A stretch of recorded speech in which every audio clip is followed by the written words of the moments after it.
네, 여러분 안녕하십니까? 무엇인가 궁금한 주제를 가지고 이야기해보는 최목의 알랑가 몰라 유튜브 방송을 시작하도록 하겠습니다. 여기는 미국의 수도 워싱턴 DC고요. 오늘 조금 전에 아침 7시에 제17회 한미 국가조찬 기도회가 워싱턴 중앙장로교회 워싱턴 DC에서는 우리 한인교회로서는 가장 큰 교회에서 한국과 미국 국가를 위한 조찬 기도회가 있게 되었고요.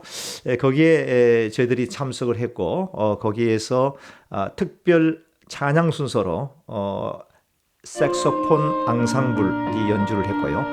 저는 그곳에서 솔로로 독주를 하게 되었는데 매번 이제 그런 무대에 서다 보면 긴장도 되기도 하고 또 무대에 많은 경험이 없다 보니까 올라가면 굉장히 떨게 되거든요. 그래서 운지법이라든가 또 호흡 조절이라든가 이런 것들이 생각했던 것처럼 아주 컨트롤이 되지 않아 가지고 일명 삑사리가 좀 한 두어 군데 나서 정말 창피 아닌 창피를 당하고 왔습니다. 그런 좋은 그런 그 무대에서 또 많은 사람들 앞에 좋은 음악으로 또 인사를 드리고 또 교회에서는 특송을 통해서 하나님께 영광을 돌리는 그런 것들이 얼마나 귀하고 소중한지 역시 연습을 많이 해야 되겠다라고 하는 생각을 하게 됩니다. 오늘 방송에 대한 주제는요. 때 아닌 지금 우리 한국이 벌써 해방된 지가 약 한 75년이 흘렀고요. 일제의 그 36년이라고 하는 기나긴 세월 동안에 일제의 그 강점기를 거치게 되었고 그로 인해서 우리 대한민국의 주권은 찬탈당하게 되고 수많은 애국지사들이 해외로 망명을 가게 되고 저희들이 살고 있는 미국 땅에도 초창기에 이제 나라를 구하겠다라고 하는 일념하에 미국이라든가 또 기타 캐나다라든가 이런 여러 나라의 많은 우리 한국의 애국지사들이 이제 가서 활동한 것을 저희들은 알고 있고요.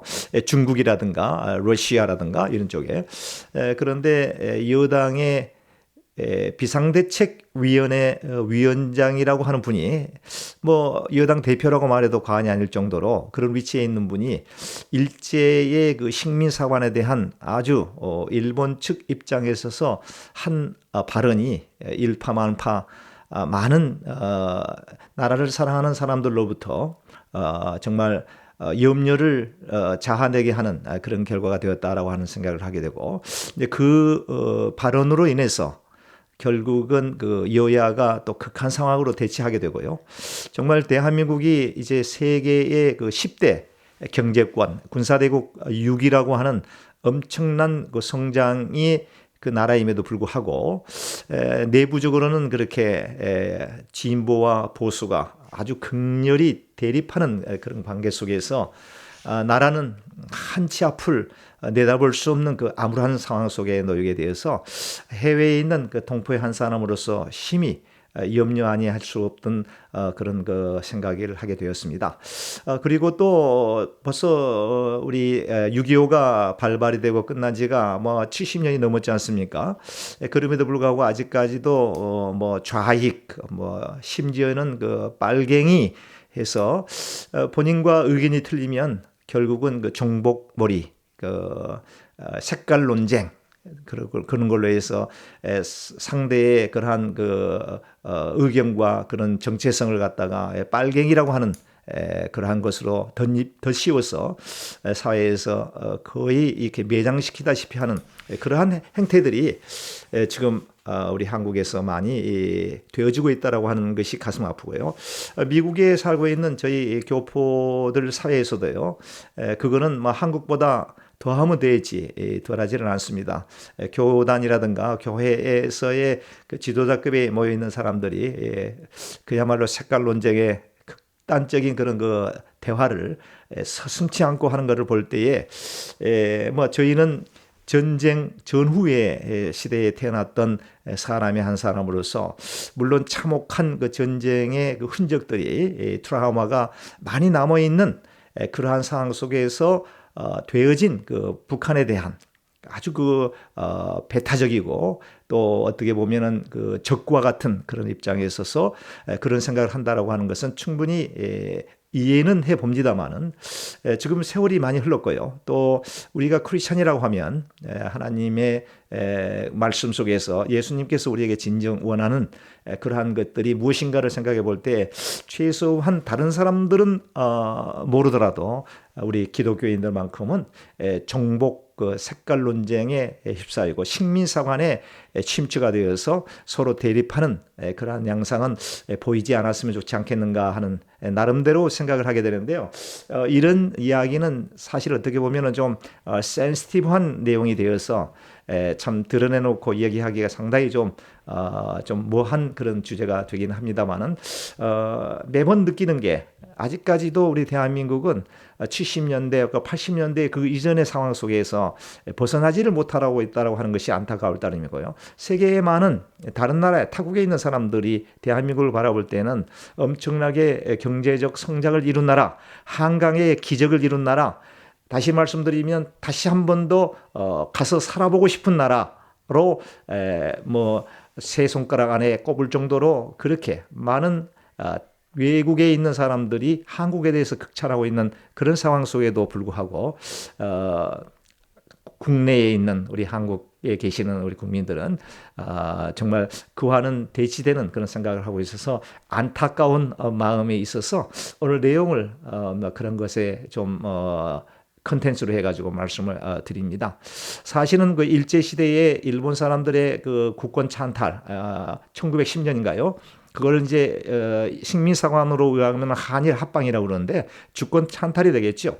결과적으로 우리 대한민국 조선의 주권은 일본에 의해서 강제적으로 빼앗기게 되고요.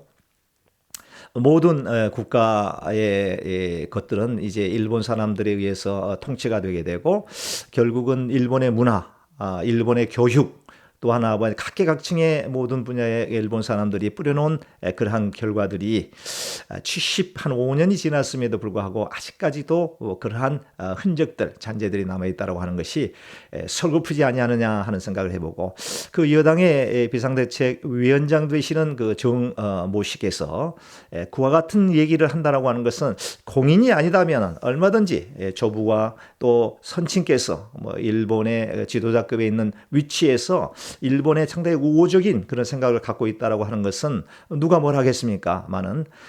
일국의 여당의 그야말로 대표격인 비상대책위원장의 위치에서 되어진 일본에 대한 극찬에 대한 그런 내용들은 제 개인적인 소견으로는 도저히 납득할 수가 없다.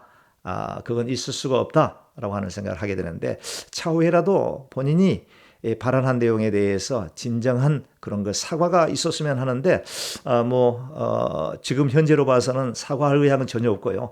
오히려 사과를 종용하는 사람들에게 가소롭다라고 하는 그런 용어를 쓸 정도로 아주 지금 극한 상황에 지금 달려 있다라고 하는 것들이 안타깝지 않느냐 생각이 되고 여당이라고 하면 앞으로 한 5년 정도를 이제 결국은 그 위정자 현 여당의 이제 정치를 이제 우리 대한민국을 이끌고 가는 그 위정자들인데 그런 분들이 그런 그 식민사관에 결국은 심취되어 있어서 그와 같은 생각을 하고 있다라고 하는 자체가 앞으로 대한민국의 5년이 어떻게 돌아갈 것인가에 대해서는 제 개인적 나름대로 소견으로서는 굉장히 우려가 된다라고 하는 말씀을 드립니다. 오늘 최목의 알랑가 몰라 유튜브 방송은 컨텐츠 내용은 바로 그런 내용이었습니다. 여러분 두서없이 말씀을 드렸습니다만 끝까지 시청해 주셔서 대단히 감사드립니다. 여러분 다음 시간까지 건강하시고요. 안녕히 계십시오. 대단히 감사합니다.